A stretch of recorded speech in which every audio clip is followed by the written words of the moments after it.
con Narciso e Eusebio stiamo percorrendo la strada di Monte San Giovanni.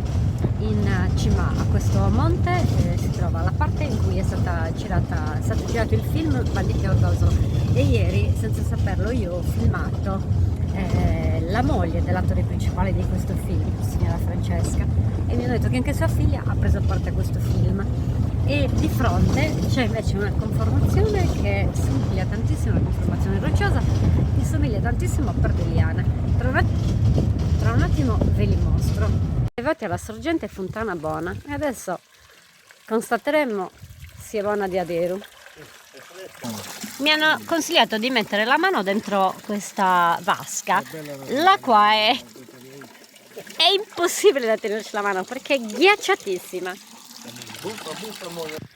Attorno alla fontana c'è un'area picnic, guardate com'è bella, sia tavoli che le panche, tutto in legno, ma particolarissimi, sono proprio dei tronchi aperti in due e poi uniti per formare i tavoli. Che carino, con le pietre qui hanno costruito una sorta di piccolo fogile.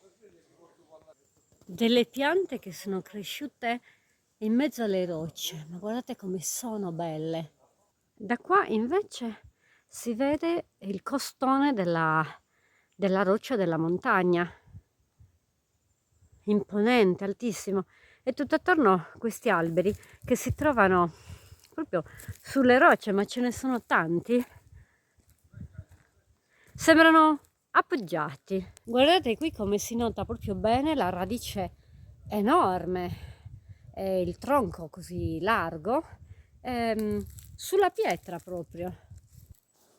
Molto bello e particolare questo leccio, è un leccio, quindi un ilex, Quercus ilex è enorme, il suo tronco ha una circonferenza ampia che addirittura cresce a un certo punto in altezza, no? Andiamo su in altezza e la circonferenza si allarga e poi si diramano questi rami grossissimi, ma attorno ce ne sono veramente tante così. Guardate quest'altro che sembra proprio un ombrello, sembra un ombrello appoggiato sulla roccia. Massi imponenti.